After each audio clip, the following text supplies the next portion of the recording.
Ooh, a bonjour, bonjour, boners. Ooh, it looks like I'm knackered. Bonjour, boners. ¿Cómo estás? I hope bien. Big Bud, Sesame, Big Minge Energy. Rat-a-ta-ta-ta. That's a 9 mil melody. Hey, join me, won't you, for the theme song? Bam! And you say, God damn, this is a dope jam. I'm broad. I'm broad. I'm a broader than Broadway. Yes, I'm broad. Said I'm broad.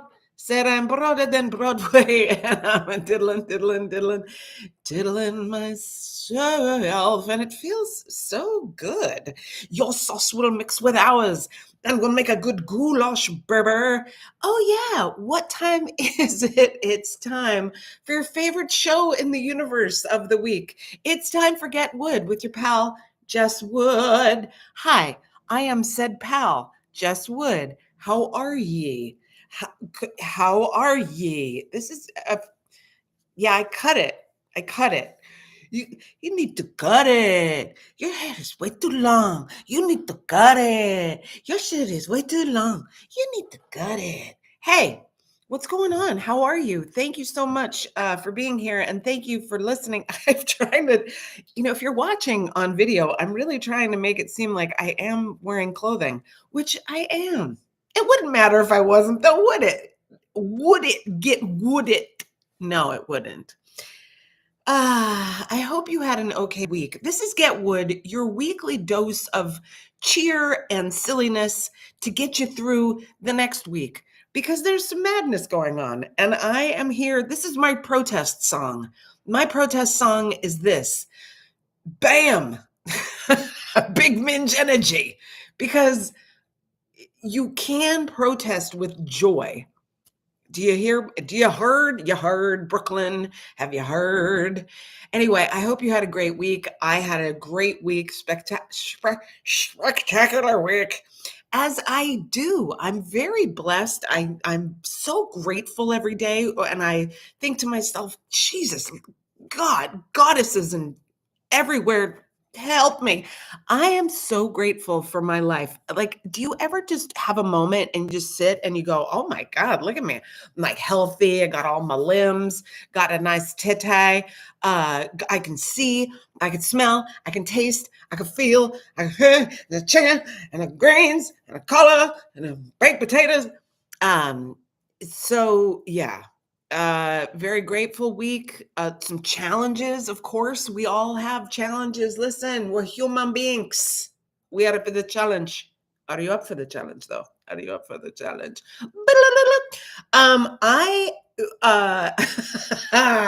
Bonjour.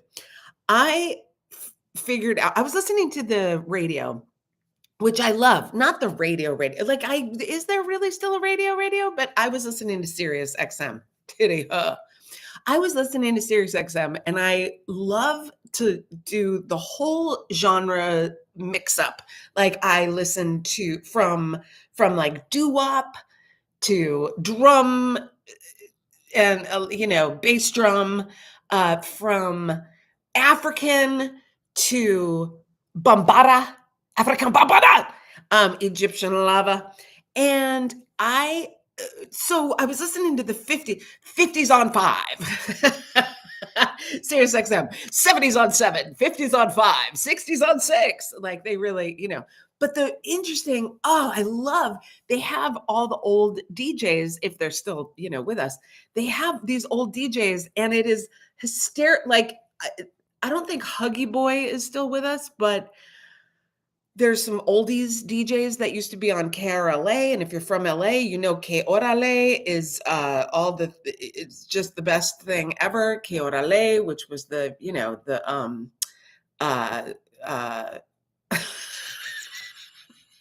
which was KRLA in the in LA. The Cholos used to listen to it, and they nicknamed it Que Orale. You know this, though. I've talked about this before. Anyway, I was listening to the 50s on 5, and what song came on but one of my mother's favorite songs? And no, it wasn't Baby Got Back. That would be the 80s on 8 or so what came on was the Big Bopper. And the Big Bopper it sang Chantilly Lace. And Chantilly Lace had a pretty face, a ponytail, hanging down, a wiggle and a walk, a jiggle and a talk. She made the world go round, round, round. Okay, so there's nothing in the world like a big-eyed girl, make it act so funny, make it spend money, feel so loose like a long-necked goose. Oh, baby, that's what I like. I hope that you're singing along with me. But if you're not, please go and listen to that song. The point of this whole story is, Jessica, get to the point. Sometimes I have a little digression. Little. I believe that I learned my laugh because I was always like, well, how come I have such a laugh, such an aggressive, I have a very aggressive laugh. It's a laugh that a lot of men don't don't care for. I am proud of it though. I'm very proud of my laugh, but I was thinking like, where did I get that laugh? Nobody in my family has a laugh like me. And let me tell you, I think it's from the Big Bopper. It's from the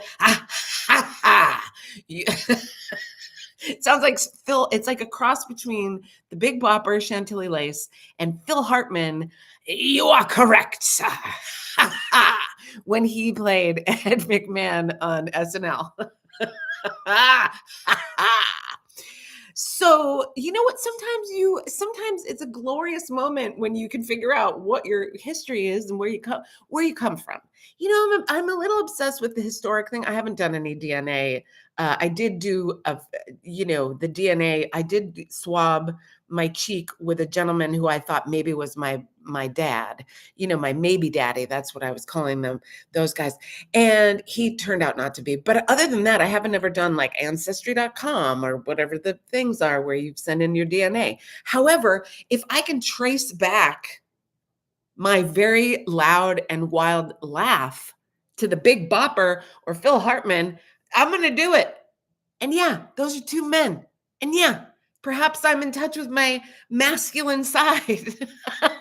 And I think it's a good one. So let's be proud of who we are. Let's think about our roots. You know what my root says? It's the Big Bopper. Big Bopper. Big ups. It's a big bopper. Big ups.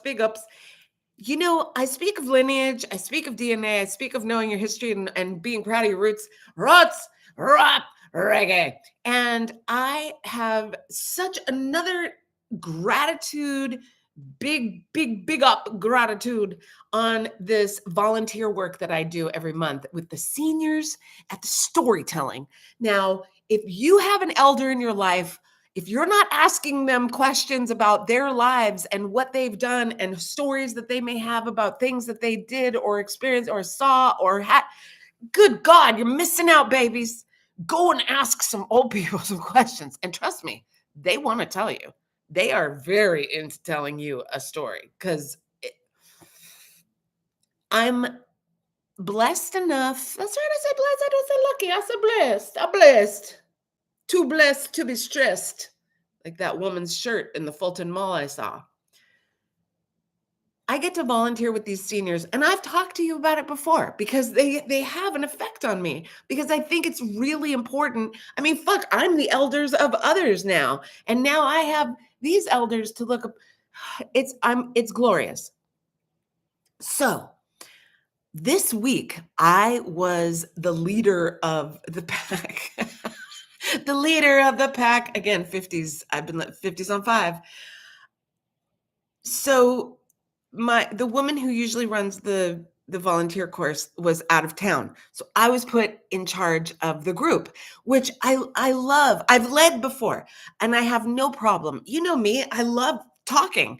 And you want me to tell a story? Let's chat and let me hear your story. And so I'm quite excitable.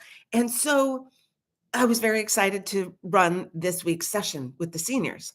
So I'm taking the train out there and I'm on the subway and I'm racking my brain for subject matter for the storytelling because it's always a different subject.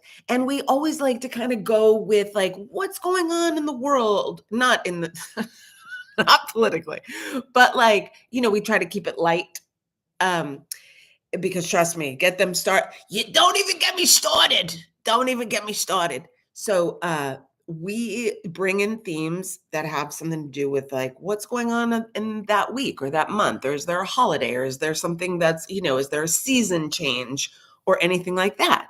So uh because it's spring, and because in the springtime when I was living in Coney Island, every spring I would go to the free ride on the Cyclone. When the Cyclone roller coaster opened in springtime, you could go. First 200 people were on for free. And trust that not a lot of people are coming out in like March. It's still cold out. As I know you can't tell from my titties being out. I mean, it's a beautiful day today, but we're still in this like fake spring situation that New York City does to us every year. So I made it a thing for myself. Even when I dated this dude, I had him come out and be at the Cyclone also and ride it with me for free spring, the morning it opened. So I say all this because that was the story that I was ready to tell the seniors when I got to my volunteer spot. And I don't know if you recall, my volunteer spot 5 buildings away from my spot in Coney. So wild. Okay. So I'm thinking about like all the stuff I'm going to say about Coney Island and so I get there and remember these people, or I don't know if you remember, if you've seen me before, but I'm going to catch you up. These seniors they start at like late 70s, they go through 80s, 90s. That's how old these folks are. But they're still so together. It's so inspiring because you know how you have days where you're just like, I don't even want to shower. I don't even want to get out of my pajamas. I don't even want to go outside. I don't even want to see people. Well, guess what? These folks, they got lipstick on. These ladies got lipstick. They're doing more than me. They got lipstick on, the outfit, jewelry. Like it's a whole situation because, as they've told me before, we need each other. We need community. We need to feel like, and also feeling good about yourself. This isn't like, I'm not doing this for my health, obviously, because I could get ill. I could get a chest cold. Big Bappa. So I get to the seniors and I start my story, and there's about 10 seniors there. And we always tell them, you can pass, you don't have to talk. You can pass on the story. You can tell a story that has something to do with the theme. You can tell a different story that's kind of on theme. It's a totally loosey-goosey situation. So I go to the, hey girl, hey. So my seniors are there, and there's about 10 of them, and we're all around the table. And so I say to them, hey, listen, I was coming over here and I decided that I'm going to talk about Coney Island. Since the park is like just blocks away from where we are, I'm going to talk about the amusement park, Coney Island. And so I start telling them about like how I would go on the spring and, get there for free and ride the thing for free. And then how when I was living there and living out there, every time I was depressed, I was like, hi, how are you? I was feeling down or anxious or upset. It's so much to say. But I would go to the Coney Island amusement park and I would get on the Cyclone. And can I just tell you, my loves, I would feel so much better. I felt so much better every time. Because it was like an adrenaline rush. Yeah. Also you're kind of risking your life. Anyway, I was telling the story. So I told the story about how it cheered me up. I was telling the story about how the storytelling show and how I ended up volunteering with the seniors because I had this woman who runs the seniors thing at my storytelling show, but I didn't know her, but someone else introduced us. It's all just this kismet, beautiful community, joyous kind of time. So I tell my story and then we move on. And every senior told a story that day, which is so rare. It's so rare. Everyone shared, and everyone had grown up or lived right next to the amusement park. So they all had stories of like, oh, this one woman, she went on a date when she was a teenager. She went on a date with a guy that she really liked and went on the Cyclone roller coaster, and she wet her pants. She peed her pants on the Cyclone. And when she got off the cyclone, she walked through the park, very embarrassed. And a policewoman saw her and said, "Excuse me, were you just on the cyclone roller coaster?" Big Baba, because she had peed her pants. I had peed my pants. So there was a peed the pants. There was another lady who barfed in when she was with her grandkids. I was trying to be the good grandmother and go on some of the rides with the grandkids. Then all of a sudden I'm puking into a trash can. And those trash cans don't have just an open trash. You have to pull back a lever and you got to get your head right in there. And it was very embarrassing for me. And my poor grandkids, here's their grandmother, just very embarrassing. And then there was guys who told the stories of like, you had to rent a chair. You had to rent a chair, and a lot of times you couldn't afford a chair, so you way back in the very crowded, and you'd way in the back of the beach, away from the seashore. And then you want to walk to the seashore, you're burning the bottoms of your feet. You're burning the bottoms because there was no such thing as a flip flop. There was no sandals for us. It was just a walk on the sand and burn your feet to the beach. And I was in heaven. I was in heaven hearing these stories. That Sam, the Kanish man who carried this one lady, she's like, he carried he had like a thing and he carried, and there was Kanishes and orange drink. And no one thought about like germs or, how we're all like very upset about like the like I love my Jewish because we all like whisper bad things, like the cancer and the COVID. It's very, don't even mention it. But anyway, I had the best time. It was so much fun. So that was my senior extravaganza senior. And then I got to see my bester. What's up, Joe? And then because every time I'm in Coney Island, and then I walk down to the boardwalk because it's, even though it's freezing cold, even though the Russians, they don't care. How Russian do I look in this hit? And I saw Honora. Can we discuss? I was traumatized for like 2 weeks. I think I'm still traumatized. I think. Anyways, hello. This hit makes me look very Russian, and I think it's hilarious because I feel like it's not Russian like now, but maybe Russian from like 1985, 86. It's very throwback. The kids love nostalgia. Anyway, speaking of the kids, Friday night, I went and I did a spot. I was so sad not to see you there. I went and did a spot in the East Village, and it was so fun. And I do it. It's a monthly thing that I do. The kids have invited the auntie back multiple times, and I feel very blessed. And again, Papa. So I go to the show, and I was just with people who were 80s and 90s years old, Ziz, and then I'm here at this venue where the audience, I would say 95%, I'm not even joking you, I'm being very serious, right? You heard I'm seriously. So 95% of this audience that I was about to perform to had been born in 2001. Yeah. Oh, never forget that abortion that year when these kids were born. These are all my children that were born. And I can't believe I tried to abort them and they all showed up anyways to listen to me.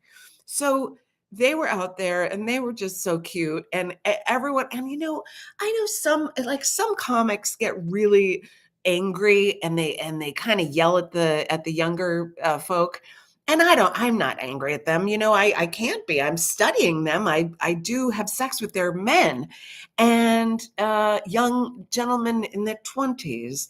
I'm trying not to anymore. I really am practicing getting over that. But you know what? There's no judgment. Let's not judge each other. I mean, we're all having a hard time, aren't we? So these cutie pie McGee's that were in this audience, and it's a packed audience. So if you want to come, please get a ticket because it's always sold out. It's at the House Watch. House Watch on Avenue B in the Lower East Side. Lower East Side. And it was just so cute, these little BBs out there, and everybody was adorable and having the best time and just laughing up a storm. And I got to go out there. And you know what I did was, because I figured they're 20 something, they must be on TikTok, right? I just, and I'm assuming, which you know what that means, an ass and a me and a you and the whole thing. But I really did think they must be on TikTok. So I'm going to do my big minge energy. And they were like, what? Papa. So, you know, as a comic, you got to really fast. You got to make a little switcheroo. You got to. And speaking of fast, I was like, brow, brow. I was like an Uzi. And I mean, I shouldn't even make a gun joke with the poor kids because they grew up with active shooter drills. But you know what I mean? Like, I was real fast in my talk. So I did resonate with them because I knew, because everything that I would tell, like every joke that I would tell, they would break out into a little bit of conversation. And I was like, hey, gang, let's not chat right now. Let's wait till after Mama gets off stage. And then you can have a little chat while the MC is up here. But man, they just broke into excited conversation. So, you know, that's actually a plus as well, which is lovely because I'm a teacher. I'm here to bring love and teach to the children, teach our children well. If I'm going to abort them, I might as well teach them if they're here. So what I did was I did my set. And then when I told them, oh, I got the light, I've got to go, I've got the light, they want me to go, the whole room went like this. Oh, no, Pepper, no. Tsunami. Tiam.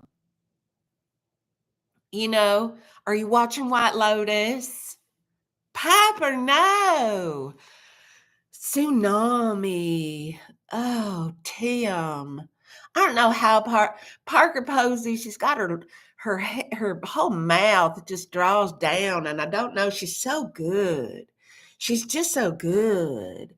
And so I had a lot of fun on stage with the kids. I got to see seniors, and then I got to see my babies. I had the blessed day of both all the peoples and the train in between. Hey, I don't, I don't know what that means.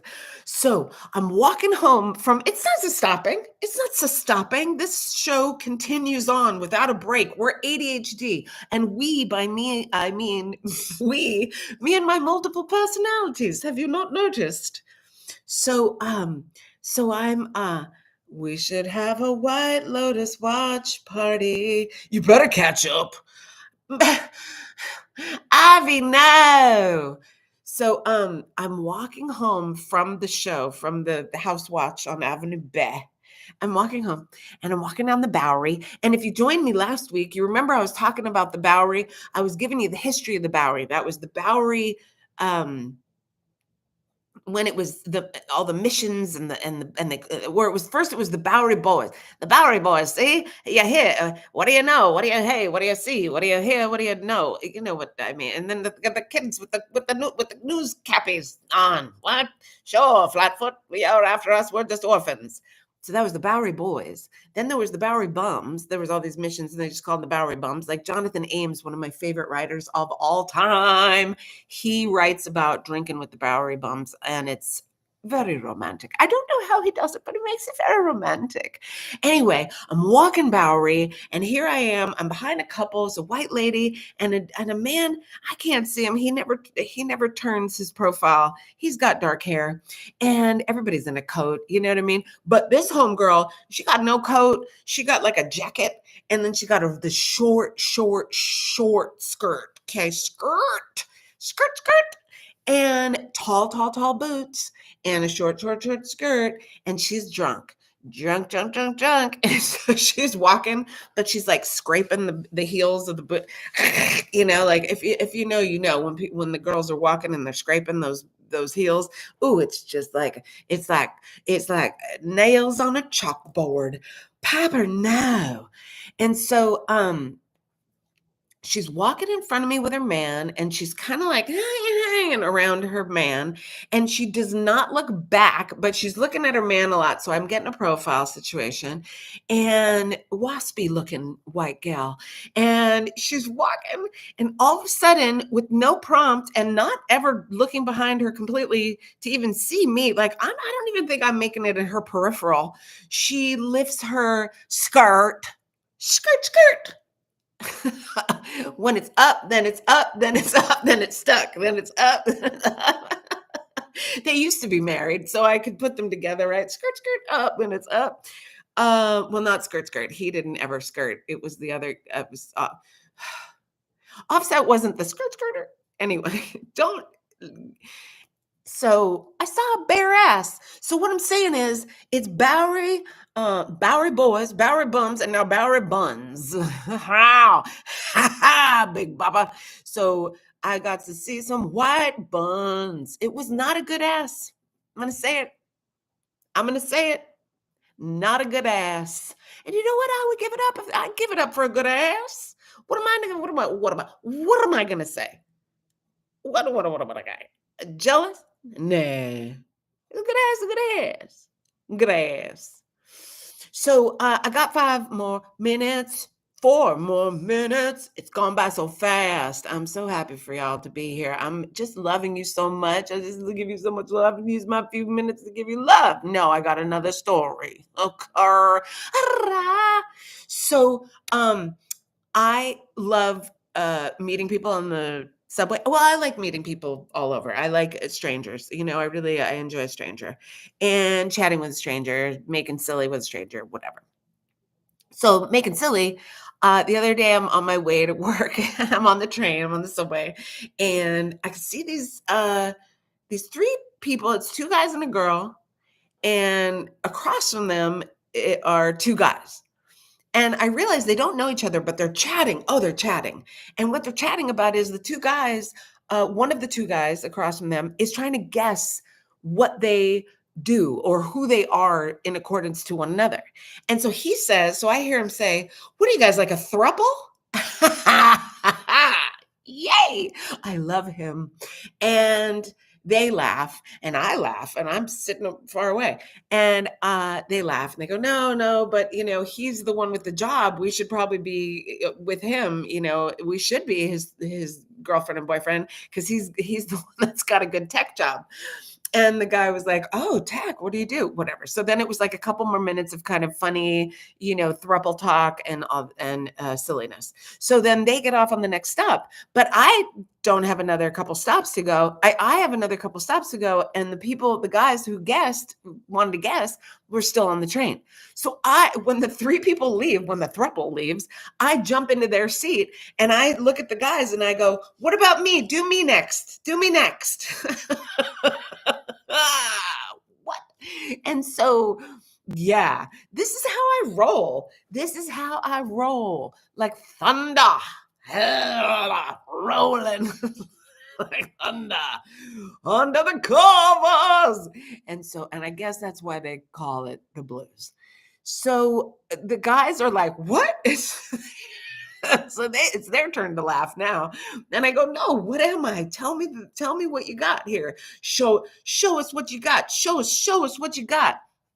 So they look at me and they're like, "Okay." And the guessing guy, he looks at me and goes, "Okay." And out loud, he's like, "Tattoos on her fingers. Okay. Kind of cool haircut. All right. I like the colors of the thing, but sneakers are kind of worn. Okay. A cocktail. Are you in a cool cocktail lounge? Are you like working at a cool cocktail lounge?"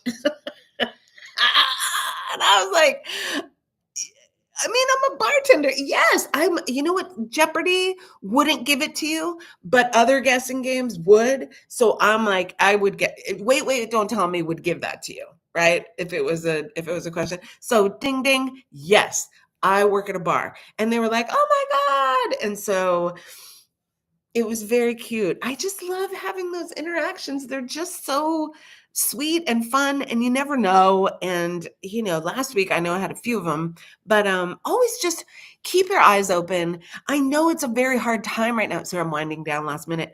Uh, it's a very challenging time right now for all of us in the world.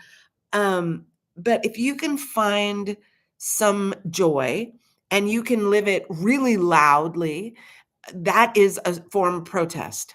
Also, you can protest and you can I have not bought anything from any of the things that are listed, any of the products, any of the companies, and I know that they're feeling it. So if that's a good way for you to do it, do it.